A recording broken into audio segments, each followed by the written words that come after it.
Hello दोस्तों, कैसे हैं आप लोग। मैं अजय सर आशा करता हूं कि आप लोग घर पे ही होंगे और सुरक्षित होंगे। दोस्तों, पिछले क्लास में हम लोग 3 से लेकर 12 तक का क्वेश्चन को देखे थे और मैं आशा करता हूं कि 3 से 12 तक का जो क्वेश्चन था वो आप लोगों से बन ही गया होगा। अगर कुछ ऐसे स्टूडेंट होंगे जिनसे अगर 3 से 12 तक का क्वेश्चन में अगर कोई प्रॉब्लम हो तो आप प्लीज़ मुझसे कांटेक्ट कीजिए और फ़ोन करके भी आप प्रॉब्लम को सॉल्व करवा सकते हैं मुझसे। चलिए, आज हम लोग बात कर रहे हैं क्वेश्चन नंबर 13 से। 13 नंबर क्वेश्चन को सॉल्व करने से पहले आपको हम दो बात बताते हैं कि अब जो क्वेश्चन हम लोग सॉल्व करने वाले हैं उस क्वेश्चन में 2 वर्ड आएगा, 2 वर्ड मैक्सिमम बार आएगा, बार बार आता रहेगा। तो वर्ड है, एक है हेड और एक है टेल्स।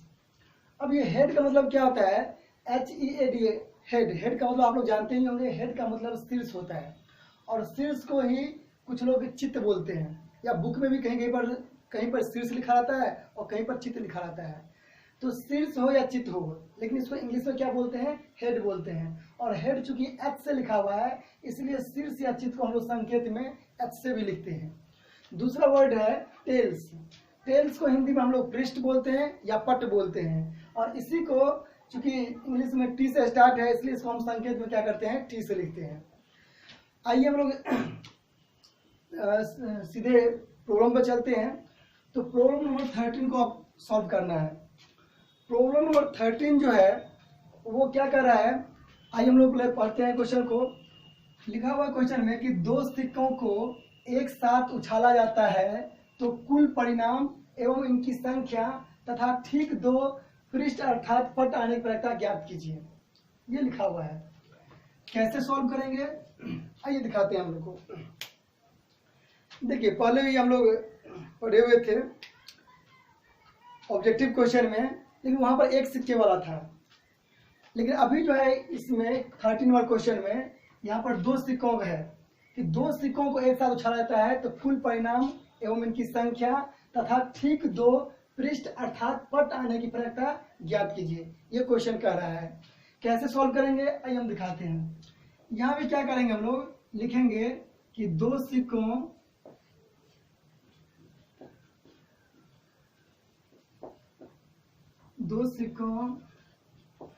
को एक साथ उछालने पर 2 सिक्कों को एक साथ उछालने पर प्राप्त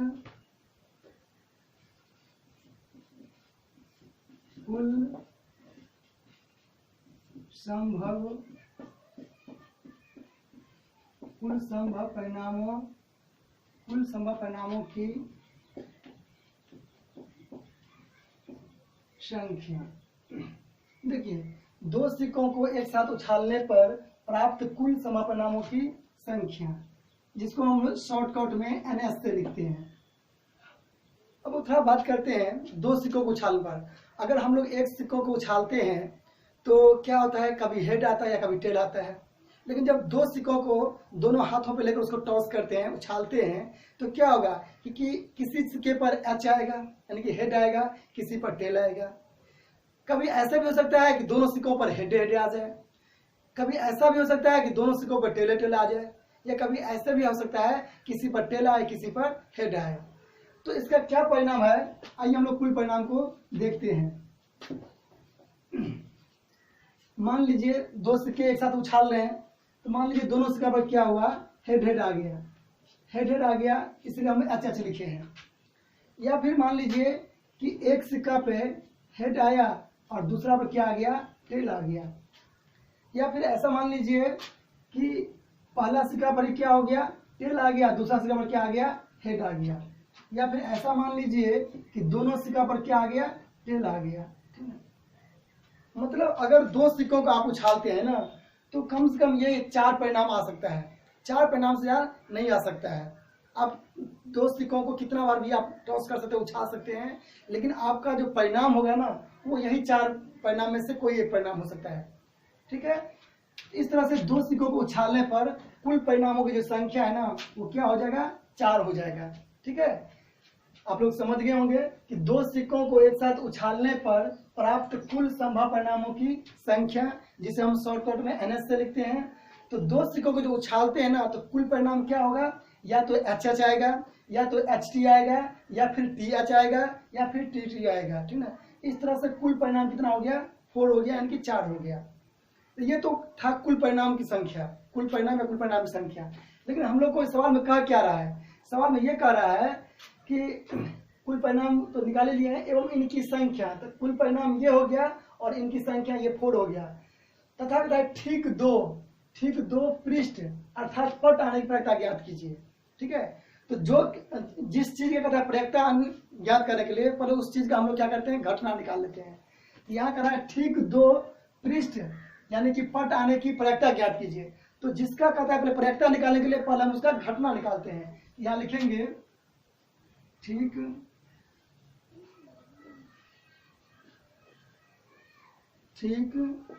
दो पृष्ठ, पृष्ठ को ही हम लोग पट कहते हैं। तो पृष्ठ को पट कहते हैं, या हिंदी में हम लोग क्या बोलते, इंग्लिश में क्या बोलते हैं, टेल को हम टी भी लिख सकते हैं। तो ठीक दो पृष्ठ यानी कि टी आने की घटना, जिसे हम शॉर्टकट में NE से लिखते हैं। तो अब बताइए, कहता है ठीक दो पृष्ठ यानी कि टी आने की घटना, यानी 2 गो टी आने की घटना का पूछ रहा है आपसे। तो हम कुल परिणाम में आते हैं और कुल परिणाम में देखेंगे कि 2 गो टी कितने बार लिखा हुआ है। तो आप लोग देख सकते हैं, अब 2 गो टी क्यों बोल रहे हैं, यानी कि 2 पृष्ठ आने की घटना इसमें पूछ रहा है। तो 2 पृष्ठ आने की घटना, देखिए 2 गो टी यहाँ पर लिखा है और 2 गो टी कितना बार लिखा हुआ है, सिर्फ एक बार। तो 2 पृष्ठ आने की जो घटना है ना वो कितना हो जाएगा, 1 हो जाएगा। बात समझ रहे हैं। अगर कहता है एक पृष्ठ आने की घटना यानी कि एक पृष्ठ यानी कि एक पट यानी कि एक टेल आने की घटना पूछता है, तो एक टेल तो यहाँ भी आया है और एक टेल यहाँ भी आया है, इस दोनों में एक एक टेल आया है। तो फिर अगर एक पृष्ठ आने की घटना पूछता है तो हम 2 लिखते हैं। लेकिन यहाँ पर क्या कर रहा है कि 2 पृष्ठ आने की घटना, तो 2 पृष्ठ 2 गो टी यहाँ पर लिखा हुआ है और ये सिर्फ एक बार लिखा हुआ है, इसलिए ठीक 2 पृष्ठ यानी कि टी आने की घटना NE = 1 हो जाएगा। ठीक है, अब देखिए यहाँ पर लिखेंगे अतः, ये तो सिर्फ घटना हुआ ना, अब इसका हमें प्रक्रिया निकालना है। लिखेंगे अतः, आप इस पंक्ति को ऐसे भी लिख सकते हैं, ठीक 2 पृष्ठ आने की, ये तो घटना था, अब आपको क्या निकालना है, प्रायिकता। तो ठीक 2 पृष्ठ आने की प्रायिकता, यहाँ लिखेंगे प्रायिकता। अब देखिए ठीक 2 पृष्ठ आने की जो प्रायिकता यानी PE का जो फॉर्मूला होता है वो तो आप लोग को पता ही है कि PE = होता है NE बटा क्या होता है, NS होता है। अब आप लोग जान गए होंगे कि यहाँ पर NE का जो मान है वो कितना है, 1 है, बाय NS का जो मान है वो कितना है, 4 है। इस तरह से 1/4 इसका आंसर हो गया। ठीक है, चलिए ये क्वेश्चन नंबर 13 था। और ऐसा ही एक क्वेश्चन है, ठीक है, ये 13 क्वेश्चन था। एक ऐसा ही क्वेश्चन है 14 नंबर क्वेश्चन। तो आइए हम लोग अब 14 नंबर क्वेश्चन को देखते हैं। 14 नंबर क्वेश्चन,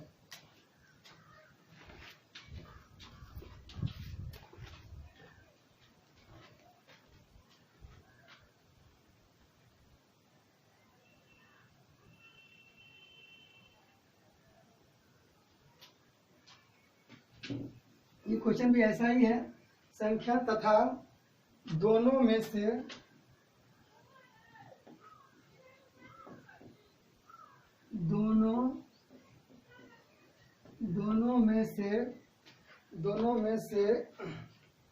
केवल एक पर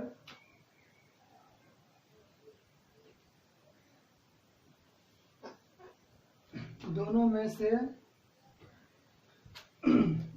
से केवल एक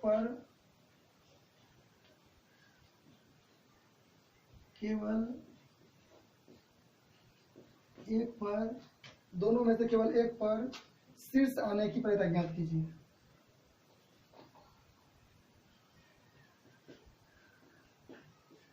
शीर्ष आने की प्रक्रिया ज्ञात कीजिए। ये क्वेश्चन नंबर 14 है। 13 नंबर क्वेश्चन को हम लोग 14 में बदल दिए। तो 14 नंबर क्वेश्चन क्या कह रहा है कि दो सिक्कों को एक साथ उछाला जाता है तो कुल परिणाम एवं इनकी संख्या तथा दोनों में से केवल एक पर शीर्ष आने की प्रक्रिया ज्ञात कीजिए। अब देखिए इस क्वेश्चन को कैसे सॉल्व करेंगे। तो इस क्वेश्चन में भी ये करा है कि दो सिक्कों को एक साथ उछाला जाता है। तो अब आप लोग जाने के होंगे कि दो सिक्कों को जब हम उछालते हैं तो कुल परिणाम की जो संख्या होता है कितना होता है, 4 होता है। तो ये तो हम ऊपर में लिख ही चुके हैं कि दो सिक्कों को एक साथ उछालने पर प्राप्त कुल संभव परिणामों की संख्या। तो ऐसे ही NS इक्वल टू हम लोग लिख लेंगे 4 हो जाएगा। अब देखिए क्योंकि ये भी क्वेश्चन 13 में जो क्वेश्चन हम लोग बनाए हैं उस क्वेश्चन से ये मैच कर रहा है, तो ऐसे ही हम लोग लिख लेंगे। अब सवाल में क्या रहा है, इस क्वेश्चन में भी कह रहा है कि कुल परिणाम एवं इनकी संख्या बताने के लिए।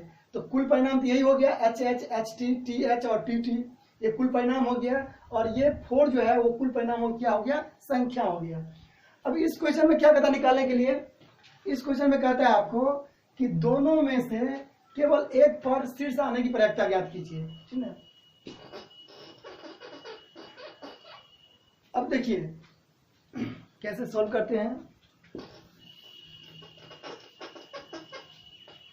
सवाल में हम लोग ये देखेंगे कि जिसकी प्रक्रिया का निकालने के लिए पहले उसकी हम घटना निकालेंगे।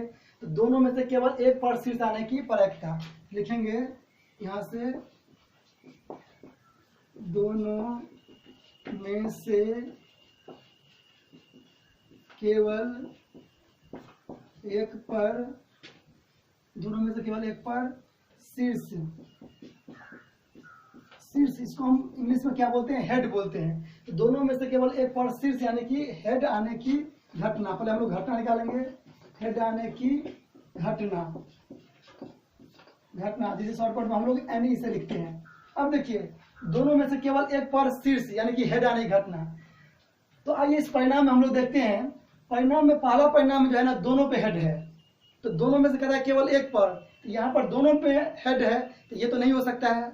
आइए हम दूसरा परिणाम देखते हैं। दूसरा परिणाम में क्या है कि एक पर हेड है और एक पर क्या है, टेल है। तो दोनों में से कहता है केवल एक पर हेड, तो एक पर हेड यानी कि एक पर शीर्ष का आता है, तो ये तो HT लिख सकते हैं।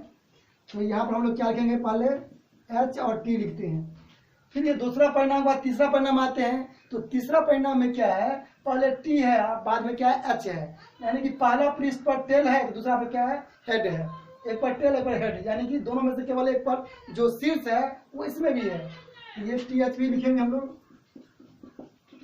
तो इस तरह से हम देखते हैं कि दो सिक्कों को जब हम उछालते हैं ना, तो कुल यानी कि केवल एक पर शीर्ष आने की जो घटना है ना, वो 2 होता है। एक है HT और एक है TH। इसलिए यहाँ पर घटना की जो संख्या है वो क्या हो जाएगा, 2 हो जाएगा। यानी कि दोनों में से केवल एक पर शीर्ष आने की घटना। आप देख सकते हैं कि यहाँ पर जो शीर्ष है ना, हेड है, वो दोनों पे है, तो ये तो होगा नहीं। और इसमें आइएगा तो एगो पे हेड है एगो पे टेल है, यानी कि दोनों में से केवल एक पर शीर्ष है, इसलिए इसको भी हम यहाँ पर लिख लिए हैं। और इसमें भी टेल और उसके बाद हेड है, इसमें भी दोनों में से क्या केवल एक पर शीर्ष है, इसलिए इसको भी लिख लिए हैं। और इसमें तो दोनों में से किसी पर भी शीर्ष नहीं है, इसलिए इसको हम छोड़ दिए हैं। यानी कि कुल परिणाम में से 2 बार ऐसा था, 2 जगह पर ऐसा था कि दोनों में से केवल एक पर शीर्ष लिखा हुआ है। इसलिए हम यहाँ पर HT TH लिखकर यहाँ पर हम क्या किए हैं, घटना की संख्या 2 था, 2 लिख दिए हैं। इस तरह से इस सवाल में भी NS का मान पता हो चुका है, 4 है, और NE का मान कितना है, 2 है। अब क्या निकालना है, अब निकालना है प्रायिकता। तो लिखेंगे अतः दोनों में से केवल एक पर शीर्ष आने की प्रायिकता, ये घटना है। अब निकालना क्या है, प्रायिकता। तो प्रायिकता का मान तो आप लोग पता ही होगा। प्रायिकता का मान क्या होता है, P बराबर होता है NE बटा क्या होता है, NS। अब देखिए आप लोग को NE का मान तो पता है, NE का मान कितना है, 2 है। तो आप भी यहाँ पर क्या लिखिएगा, 2 लिखिएगा। और NS का जो मान है वो ऊपर में कितना था, 4, तो यहाँ पर 2 यानी कि 4 है। तो 2 से 4 कट जाएगा, 2 से, यानी कि इसका आंसर 1/2 हो जाएगा। ठीक है, चलिए बहुत ही अच्छा।